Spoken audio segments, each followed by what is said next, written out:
What's up, Warrior fans? Dubnation. It's your boy, Let Us Pray. I'm back with with the Dubnation debate episode, man. Still getting over this flu or whatever it is, man. This thing is crazy, but your boy's feeling better. Um, which is why I actually had a chance to watch Draymond Green's podcast. Just a few moments ago, I finished it and came away with some very insightful things. So I want to share my reaction with you. Real quick, if you're a Warriors fan, basketball fan, sports fan, hit that subscribe button and that notification bell. I am over halfway towards my goal of 500 subscribers. At that time, I'll get it. I'll just be able to do a lot more fun stuff for you guys on this channel, and I want that for y'all because this channel is for you. It's for the Warriors fans. It's for Dub Nation. Um, Look, it's not for me, or else I wouldn't even post it. But I want to interact with you guys. And so, if you're a Warriors fan, if you're a basketball fan, share this with your friends, your friend group, your family, and your fellow Dub Nation family. All right. So, let me get to this, man. For all of you that don't know, and if you've been living on another planet or under rock somewhere, Draymond Green was suspended for his actions. Uh, well, he actually had a couple altercations this season, but we'll say the last two, okay? Because he did have a couple others at the beginning of the season, but the last two. The first one was the Rudy Gobert choking incident at Chase Center when Klay Thompson got in the dust up with McDaniel, I think it was, from the Minnesota Timberwolves. He was at that time suspended 5 games. And then less than a month later, he did some sort of swata and hit Yusuf Nurkic of the Phoenix Suns. Pretty much like hit him in the jaw, man. And at that time, he was suspended indefinitely by NBA Commissioner Adam Silver until he fulfilled his requirements, uh, therapy, and some other things. So let's talk about Draymond Green's uh, podcast, man. It's I didn't really know what to expect when I started watching. I was a little hesitant, but then I'm like, I'm off. Let me just see what Draymond's talking about. Um, so, one of the first things that caught my ear, and I have some notes here. One of the first things that caught my ear, Draymond says, he says, right after the suspension, um, the only person that knew he was at home was his wife. Um, so he was pretty much hiding from his kids in his man cave for 2 days, he says. 2 days. He's hiding from his kids. He's down there alone in the dark.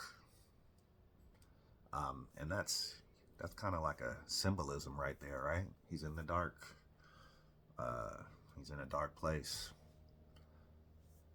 What was it? Somewhat a depression setting in. Not sure. But that's definitely symbolic, right? He's searching for answers, searching for light, uh, while he's in that dark place. Um, and I think he says his daughter like FaceTimed him and saw the background and realized he was in the house the whole time in the man cave. So his daughter comes and gets him out and comes out of the darkness and they go, play outside. She just wants her dad, right? She don't care nothing about what you dealing with, man. She want to go play outside. So he said that was huge for him. Um, just getting out of that dark place. Um, he also says after then he listened to a lot of analysts, players, um, media outlets. Listened to a lot of people talking about his situation, right?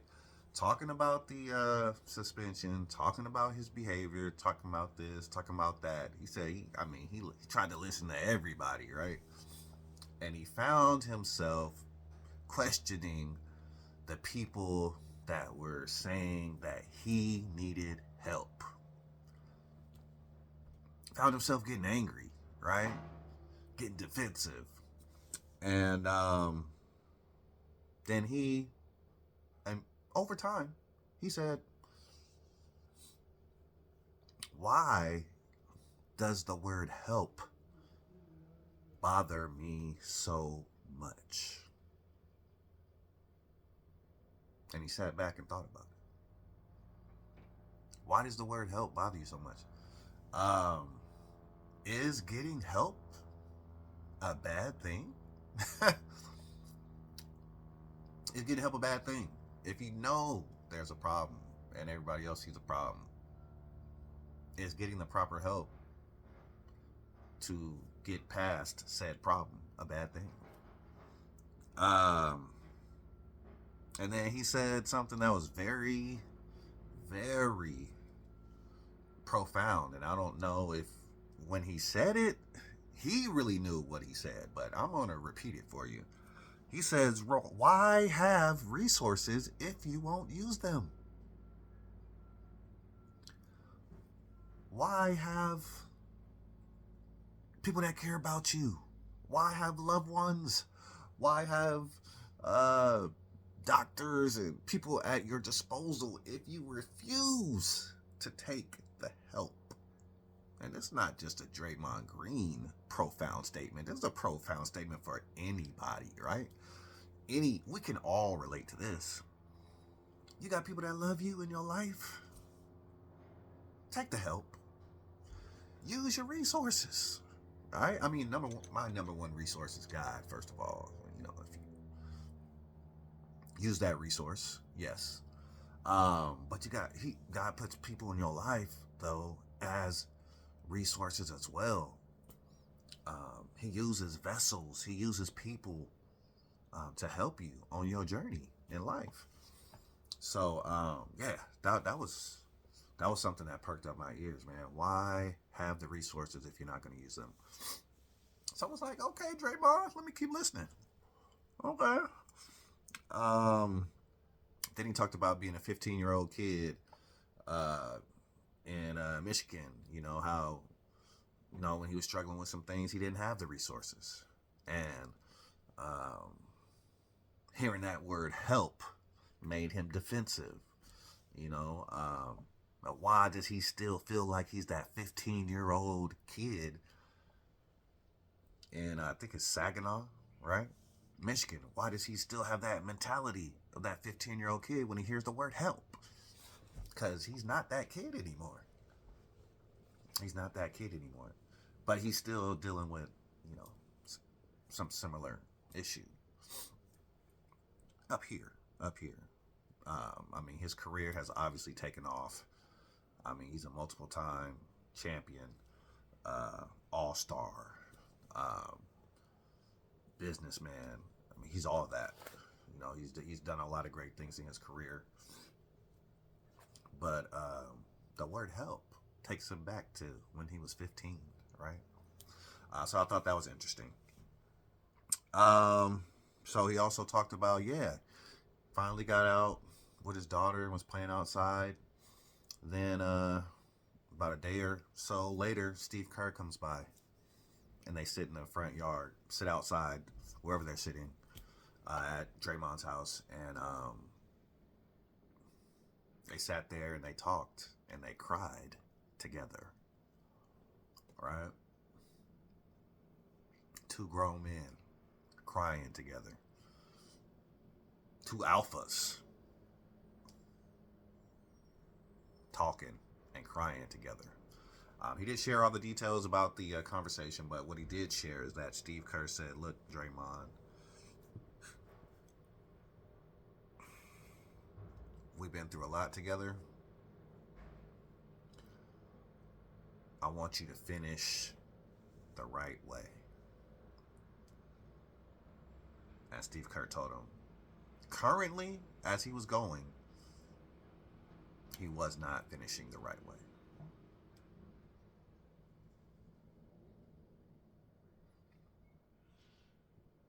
So that's a very, very candid conversation with someone Draymond Green highly respects, and Steve Kerr, head coach of the Golden State Warriors. All right. Said he had a conversation with Adam Silver. Says Adam Silver came to him, and then Draymond said, "You know what, bro? I'm just gonna retire. It's just too much for me to handle. Got too much going on in my mind." And Adam Silver said, can't just walk away from this, Draymond. Can't just walk away from this. It's something you got to face head on. Don't make an emotional decision." So Draymond sits back and he says, "Okay, I hear you, Adam." Says he appreciated the conversations he's had with NBA Commissioner Adam Silver. Man, it's been much highlighted, the great relationship that Draymond Green has had with former Warriors general manager Bob Myers. Say he talked to Bob Myers twice a day since the suspension. Twice a day, man. Draymond loves Bob Myers. He lights up when he talks about Bob Myers, man. Talks about his friendship. Talks about his mentorship. They seemingly have a fantastic relationship, and he considers him one of his best friends. I think that's awesome.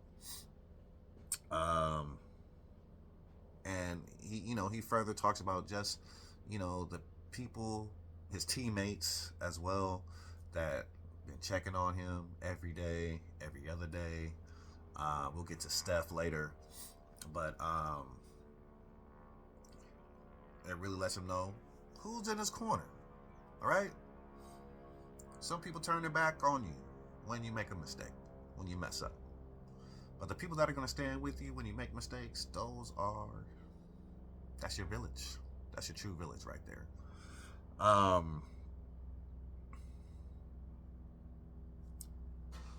So he went over that. Then Draymond talked about accountability as a leader, right? Not just a leader of the Golden State Warriors, emotional leader, we know about that, but talking about being a leader of his family. Talking about being a good husband. You talk about being a father, a leader of his home, leader of his children.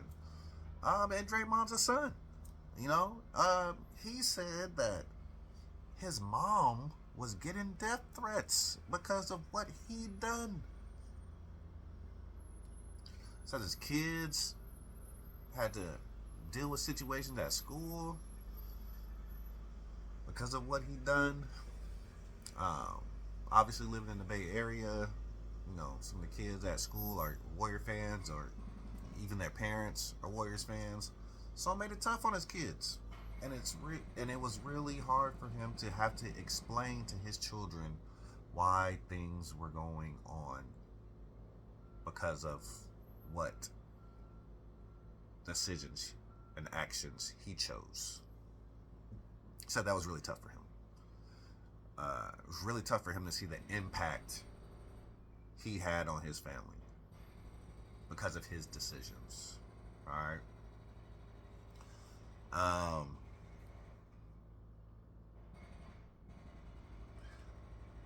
It seemed in the past as if Draymond had not taken any responsibility for the crossing of the line, right? We always talk about Draymond being on the edge, crossing, on that line, playing. I mean, he may be a little over the line at times, clearly, but taking responsibility for his actions, he seemed just to never do that. But in this interview, in this podcast, he's taking responsibility. And I think that's an awesome thing, just to see him say, "Look, man, I messed up. I messed up. I messed up. That's a step in the right direction, brother. Um, for him to just be able to look in the camera and say, I messed up, man, that's huge. That's huge. Um, Says he's handled some things poorly. Okay. I think we could go with sound bites as well as just, emotional decisions made on the court. Um, Obviously, handled both a little poorly, right? Um, but the great thing about life, if you're blessed, is a second chance, right? You get another opportunity to make things right.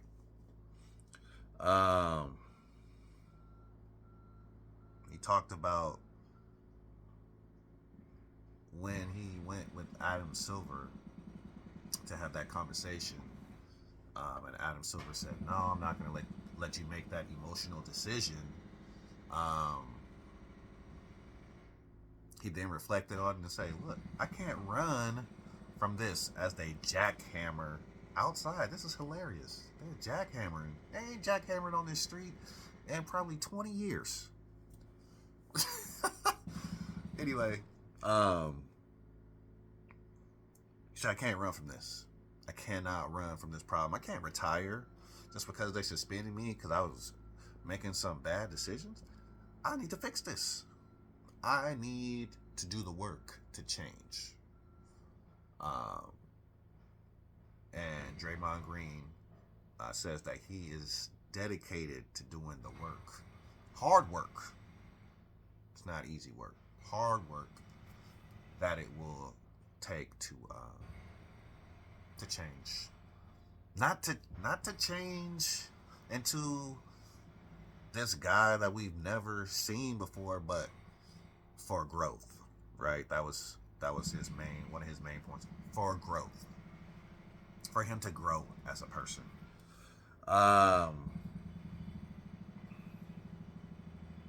Saying that a leopard doesn't change his spots. Hey, he's Draymond. He's a tough guy, right? That don't mean you're not gonna see him, I don't know, nose to nose with someone, and playing with passion and all that. I mean, it doesn't mean that he's not gonna yell at a ref every now and then. But growth. Growth. Let's see some growth.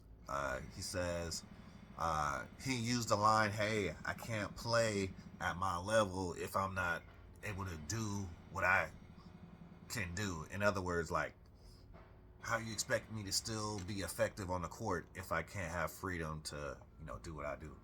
And Draymond said, "No, I'm wrong. I can still be an effective player. I can still be a great basketball player without all the antics, without the dirty play. He can still come out and contribute and be a very important member of this Golden State Warriors team without those antics." And I think the Warriors and the Warriors fans would agree that we are a better team without the antics. All right. So that was a good reflection on his part as well. Coming to the end, I already talked about many of his teammates reaching out. Many of players from other teams, he said, reached out to LeBron James, several other players. Talked about other coaches, his college coach, Tom Izzo, several conversations he's had with him. And he said even some of the owners of NBA franchises have reached out to him and supported him in this time that he's been suspended as well, which is huge. Makes you feel good. I know it's got to make you feel good because I know once he started self-reflecting and taking responsibility for, these things, I know he felt like crap. I know he did. So, a lot of support for Draymond Green. He also talked about every year when the sports therapists would come and talk to the Golden State Warriors, how he always mentioned that he needs therapy, but he wasn't ready. He wasn't quite ready to unpack and to do that work. But he talked about the suspension itself being a blessing in disguise, because at that point, what does he have holding him back? Nothing, right? Something that he said he always wanted to do. He was now going to be able to do that without any distractions. All right. And he says it's a blessing in disguise. Um, he says it's been a blessing, and he believes going forward it's going to be a blessing for his life, and I agree with him 100%. Says he's devoted to being a champion of change. Okay, got to say that right. Being a champion of change. He can change his own story, just like I can change my own story. If I decide I want to, man, make myself better, rewrite my story, I can do that. I have the power to do that, and so does Draymond Green. So I'm happy for him, and I hope and I wish him well on his journey to be a champion of his own change. All right. So to summarize everything, pretty much that I've heard during that podcast, and you can see it on the Volume Draymond Green podcast. He acknowledged his wrongs, something that he refused to do. Man, for the past years, he has not been acknowledging that, look, I messed up and I was wrong. He wholeheartedly has admitted, look, I was wrong, man, and I need to do the work to repair this now.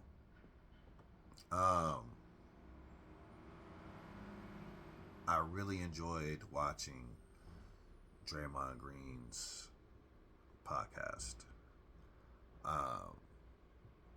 And before I leave you, he said one more thing, and I saved this for the end specifically. He talked about watching ESPN First Take, I believe it was, Stephen A. Smith criticizing Steph Curry, the babyface assassin, Wardell, two-time MVP, only unanimous MVP in NBA history, four-time champion, multiple-time All-Star, three-point contest champion, NBA Finals MVP,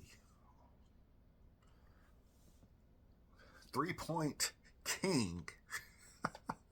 Do you want me to keep going? Splash Brother. Aisha's baby daddy.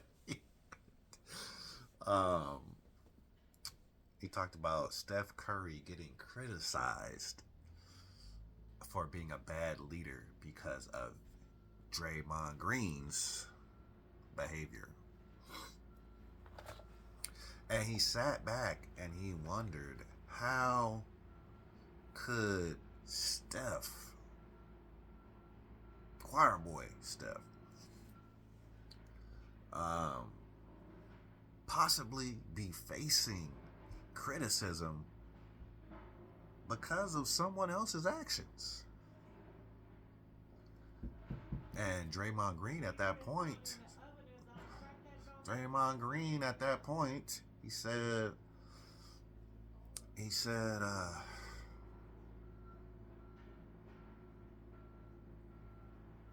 not fair. He says, it is not fair.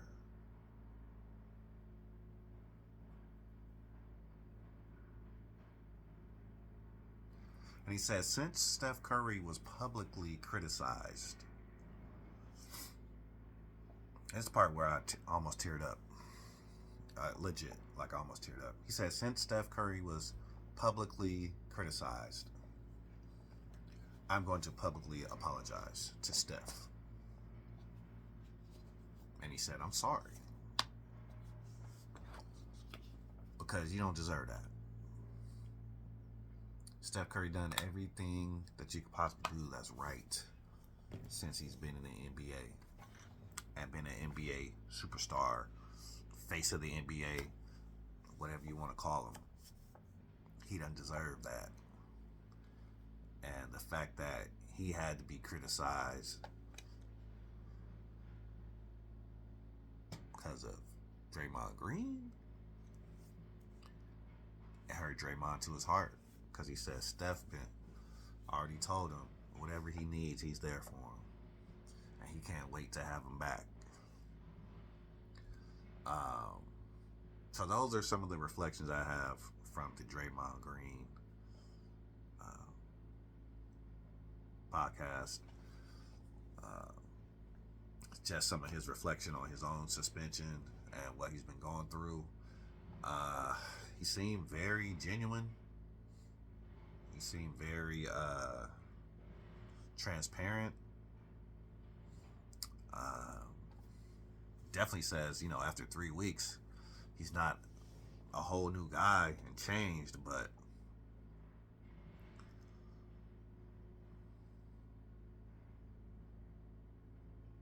he's working towards growth. And he wants to be a champion of change. So let's see. I mean, we probably won't expect him on the court for another week or so, since he just got reinstated on Saturday. So, probably see him next week sometime. Those are my thoughts on the Draymond Green podcast. Let me know what you think in the comment section. I'll actually leave the link in the description so you can watch it on your own. So yeah, that was something positive to talk about for our Golden State Warriors, because right now, I don't know what's going on with the Warriors, man. We got blown out by the Toronto Raptors last night. I'm not going to make this a negative video, because it's been really positive with, Draymond Green's reflection of his own behavior. But yeah, we got some work to do. Hopefully, when Draymond comes back, he can, give us some energy, give us a spark, and we can turn this thing around this season. All right, it's your boy, Let's Pray. Hope you're having a blessed and a prosperous day, y'all. Always go Dubs. Peace, and I'm out.